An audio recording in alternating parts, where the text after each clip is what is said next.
Hello, on to the stabilization series of videos. What we have first is we're going to go through a 3-series exercise. One working on the external rotators. So we're using 2 light bands, a red as an anchor and a yellow as a lead. Remember, as you press up, you've got to make sure those elbows stay underneath your fists. Now, I don't have the mobility to keep my elbows in like this. The hands in like this.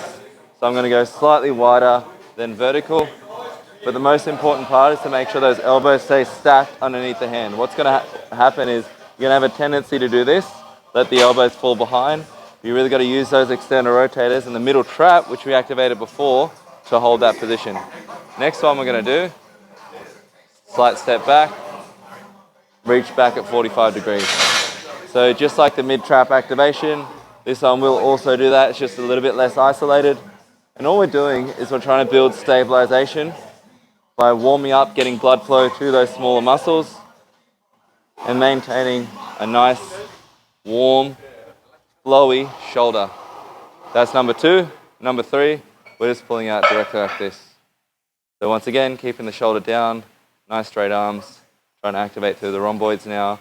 Still going to be through that rear delt, which is another stabilizer, which is going to help get a whole lot of blood through those muscles that don't really get worked, especially if you've built bad habits. So whether it be shrugging or just always using that pec, muscles that stabilize and hold positions are also very important when reducing pain in the area.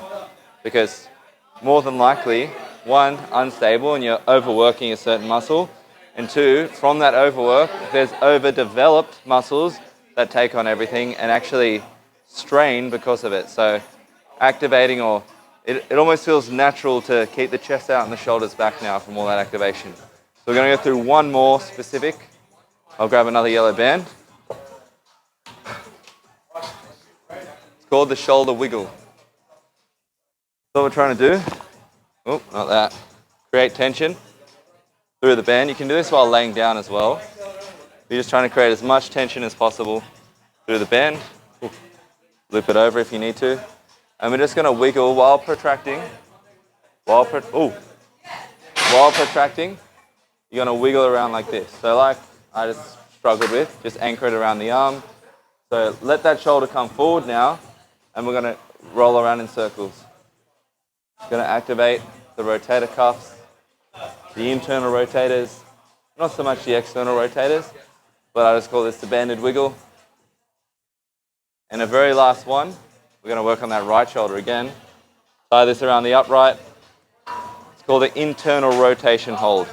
So this one you'll feel right in through that subscap there. Use a light band once again. We're just going to hold for about 15 to 20 seconds. We're going to come in and out. Obviously, every time you come out, the band's going to increase in tension, and that contraction through your subscap is going to increase as well. So this muscle will also help with the positioning of your scapula and help it glide well as well. And then you can also turn this into eccentrically loaded subscap activation or internal rotator activation. You'll feel a little bit in the lat as well, but specifically just right on the armpit, which is also underdeveloped with a lot of people. That's about it. So that's the whole series done now, and hopefully at least one of those releases, activations, stabilization exercises provided some form of relief for the shoulder.